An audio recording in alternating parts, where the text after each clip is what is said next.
tenu ce samedi l'Assemblée générale de l'association culturelle Wunyiri. C'était au centre culturel Sénoufo. Les détails à suivre au cours de cette édition.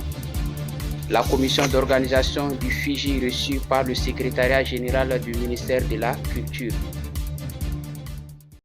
C'était là les titres. Bonjour, bonsoir mesdames et messieurs, selon l'endroit où vous êtes, content pour moi de vous retrouver. Bienvenue à cette session d'information. Comme nous l'avons annoncé dans les sommaires, l'association culturelle Wunyiri a organisé ce samedi 25 janvier 2025 dans son assemblée générale. C'était au centre culturel Sénoufo de Sikasso. Cette rencontre qui a réuni les membres avait pour objectif de parler du statut et le plan d'action 2025-2029 de l'association. Suivant le reportage pour plus de précision. L'association culturelle Wunyiri vient de tenir son assemblée générale à Sikasso. La rencontre visait à faire le point sur le statut de l'association, mais aussi présenter le plan d'action 2025-2029. C'est un défi pour nous tous du monde de Sénoufo de faire en sorte qu'il y ait une renaissance de cette culture qui a été un peu étouffée dans les centres principaux du milieu Sénoufo, commencé par Sikasso, et parce qu'on a été submergé par d'autres éléments culturels, et il faut trouver les ressources intellectuelles, morales et physiques nécessaires pour rebondir. Autrement, la culture va s'étioler et s'étouffer et disparaître. Cette rencontre témoigne de l'engagement de Wunyiri à valoriser et préserver la richesse du patrimoine culturel Sénoufo. Elle fut également l'occasion pour les membres de réfléchir collectivement sur les priorités et les perspectives d'avenir de l'association afin de répondre au défi qui est la promotion de la culture Sénoufo. Sur tout autre plan, son Excellence M. Abdoulaye Diop, ministre des Affaires étrangères et de la coopération internationale, a tenu une séance de travail. C'était ce vendredi 24 janvier 2025 avec une délégation japonaise conduite par son Excellence M. Orishi Toshiko, directeur général de l'Afrique au ministère des Affaires étrangères du Japon en visite au Mali. Mariam Kone pour les précisions. Cette visite de terrain s'inscrit dans le cadre du renforcement du dialogue politique entre le Mali et le Japon en vue de la relance de la coopération bilatérale dans un domaine prioritaire d'intérêt commun. Dans cette perspective, les échanges ont essentiellement porté sur le renforcement de la coopération sécuritaire, le développement du secteur économique y compris la transformation structurelle de l'économie nationale par la création des valeurs ajoutées à nos matières primaires, l'accompagnement pour le retour de l'administration sur l'ensemble des territoires nationaux ainsi que l'amélioration de la fourniture des services sociaux de base en faveur de nos populations. Saluant la qualité de leurs relations d'amitié, les deux parties ont réaffirmé leur volonté d'insuffler une nouvelle dynamique à leur coopération bilatérale dans un esprit gagnant-gagnant et de respect mutuel. Toujours dans les actualités, les femmes de la CMSS apportent leur appui aux veuves et orphelins des militaires. Une importante quantité de vivres mise à la disposition du service social de l'armée.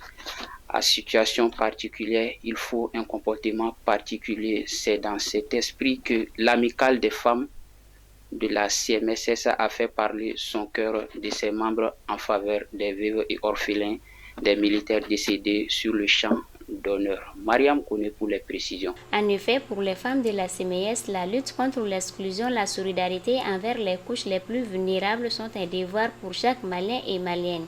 C'est pourquoi, parlant des veuves et des orphelins des braves militaires arrachés à notre affection, la présidente de l'amicale des femmes de cet organisme de protection sociale, Mme Diallo Aïssata Maïga, dira que parce que nous sommes à la fois femmes, sœurs, épouses et mères, nous ne pouvons pas rester insensibles à ce qui est arrivé à notre sœur et à nos enfants. Aussi, la fessère des femmes de la CMS a offert un don à la direction du service social de l'armée. Ce don est composé de 15 tonnes de riz, de 300 cartons d'huile, de la même quantité en pâtes alimentaires et de 100 cartons de tomates concentrées. Et remis au colonel-major Brehima Samake, directeur audit service est destiné aux familles en situation de vulnérabilité. Il a qualifié ces gestes d'actes forts qui traduisent la générosité des femmes de la CMS, un témoignage de leur patriotisme consistant à agir pour le bien-être des femmes éprouvées par la perte d'un de leurs chefs de famille tombé sur le champ d'honneur. Visiblement fier des femmes de la CMS, le ministre de Santé et du Développement social, le médecin colonel Assamba Diallo a invité les autres femmes du Mali à s'inspirer de cette initiative qui vise à soulager les femmes bénéficiaires des dépenses quotidiennes auxquelles ces veuves doivent faire face. Ainsi dira-t-elle que ce geste philanthropique hautement symbolique participe à l'élan de solidarité que les plus hautes autorités du Mali ont toujours voulu apporter aux couches les plus vulnérables du Mali. Toujours avec les actualités, comme nous l'avons annoncé dans les sommaires, la commission d'organisation du Festival international de la gastronomie et de l'identité culturelle de l'AIS a été reçue ce vendredi 24 janvier 2025 par le secrétaire général du ministère de l'Artisanat, de la Culture, de l'Industrie hôtelière et du Tourisme, M. Mahamadou Di Oumbuna Diarra, au nom du ministre Mamou Dafé. Nawa Traoré pour les précisions. La commission d'organisation du Festival international de la gastronomie et de l'identité culturelle de l'AES Fijika AES a été reçue le vendredi 24 janvier 2025 par le secrétaire général du ministère de l'Artisanat. La délégation, composée des représentants des 3 pays de l'AES, le Mali, le Burkina Faso et le Niger, était venue non seulement pour présenter le festival au ministre, mais aussi lui confier le partenariat de la première édition de l'événement. Le Fijika AES, selon ses organisateurs, se veut une plateforme d'échange, une célébration de nos identités et un levier stratégique de renforcement de l'attractivité touristique, la richesse de nos conditions culinaires en les positionnant comme un véritable atout touristique et à renforcer les compétences locales grâce à des formations, des ateliers et des rencontres entre experts et autres. Le SIGAL en retour a félicité la délégation au nom du ministre Mamou Dafé, parrain de l'événement, pour cette brillante initiative. Il a également souhaité plein succès à cette grande rencontre qui contribue à la promotion de la gastronomie et de l'identité culturelle des États de la Confédération du Sahel. Une remise destinée au ministre Dafé a mis fin à la cérémonie, un geste salué par sa juste valeur par M. Diarra.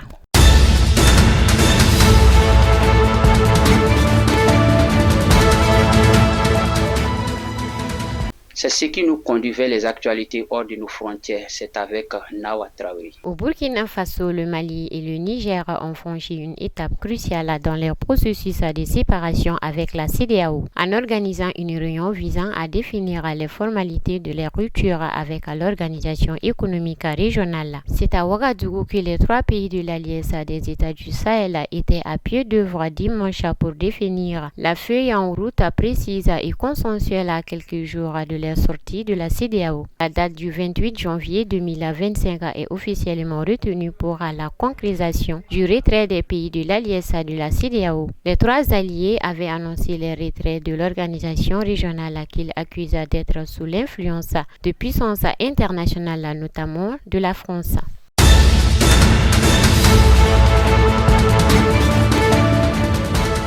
Aux USA, les membres de la communauté haïtienne se retrouvent vers la fois pour trouver du réconfort suite à l'annonce d'expulsion des migrants clandestins faite par le président américain Donald Trump, craignant que Trump ne mette fin ou ne laisse expirer le programme de statut de protection temporaire qui leur permet de rester légalement aux États-Unis. Les membres de la communauté haïtienne cherchent du réconfort dans les églises et les centres communautaires où l'inquiétude monte et les questions fuient.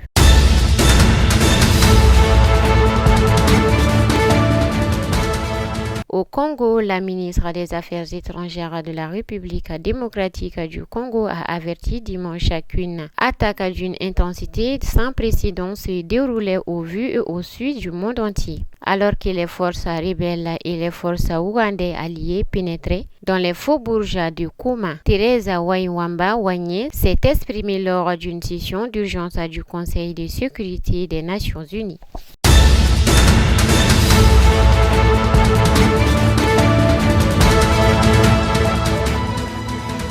Ainsi s'achève cette session d'information. Content pour moi de l'avoir présentée.